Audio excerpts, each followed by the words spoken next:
I got shot.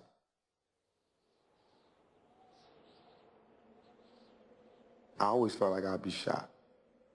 Somebody would try to do me some harm because a lot of people don't like me. But I didn't think it was going to happen at that particular moment.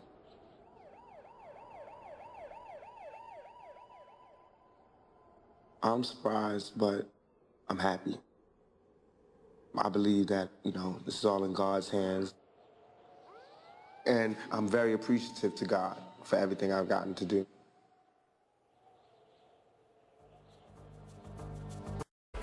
I know what good morals are, but you're supposed to disregard good morals when you're living in a crazy, bad world. If you're in hell, how can you live like an angel? You're sitting here surrounded by devils and you're trying to be an angel? That's like suicide. Hunger only for a taste of justice. Hunger only for a world of truth, 'cause all that you have is your soul. The president stirred up a hornet's nest earlier this week when he suggested the problems of the hungry came about because they were uninformed about where to go for help. I mean, how can Reagan live in the White House, which has a lot of rooms, and there be homelessness?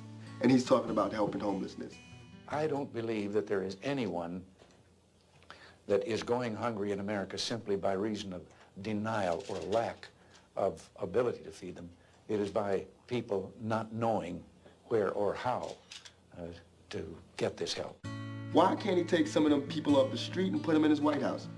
Then he'll have people from the streets to help him with his ideas.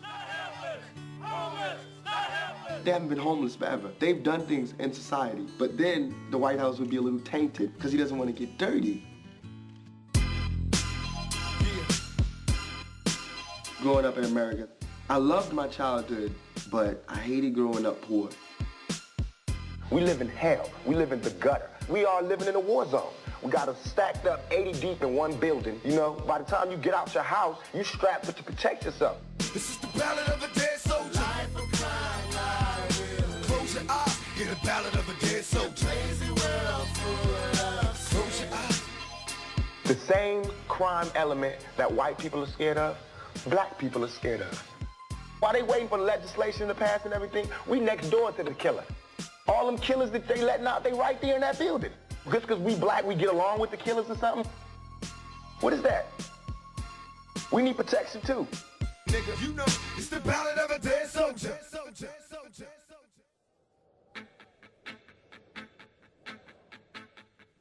Then I came to California to escape that violence.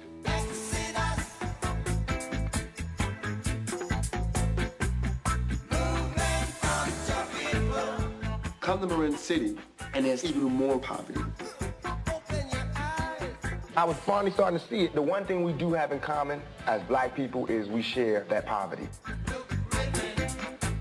I made it to where I had knowledge that this wasn't just me, it was a bigger picture. It was my people that's really just getting dogged out. It wasn't just my family, it was all of us. Are you satisfied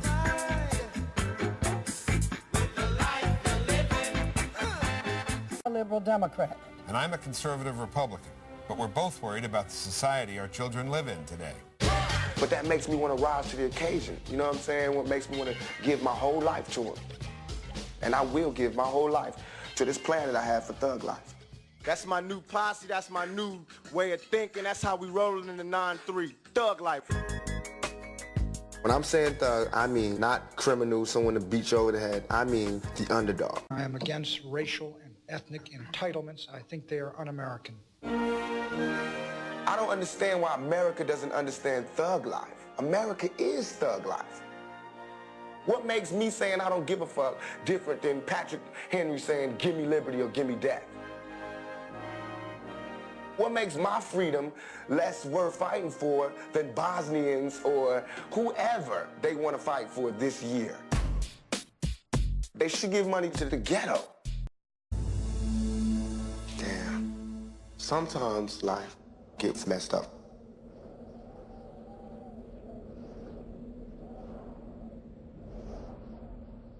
When I was on death row, I was successful, but not happy. Tupac, your life has been marred by considerable pain. Do you think you'll ever get to the point where you can live a normal, happy life? No. But I'm going for it. I'm trying for it. And until then, I have to make the life that I do live as happy as I can and try to do the best with what I have. Live the best life I can live, be as happy as I can be. Nothing is perfect for anybody. Basically, I walked across the street, 17th and Broadway. The police officer stopped me on the sidewalk and asked to see my ID. They sweated me about my name. The officers said, "You have to learn your place." They were charging me with jaywalking, so I was riffing, arguing about why would they charge me with such a petty crime. So I kept yelling, asking them to give me my citation and let me go about my business. Next thing I know, my face was being buried into the concrete and I was laying face down in the gutter, waking up from being unconscious in cuffs with blood on my face, and I'm going to jail for resisting arrest. That's harassment to me, that I have to be stopped in the middle of the street and checked like we're in South Africa and asked for my ID. Officer Boyvick repeatedly slammed my face into the floor while Rogers put the cuffs on me. That's not called for jaywalking. I'm not saying I'm going to change the world, but I guarantee that I will spark the brain that will change the world.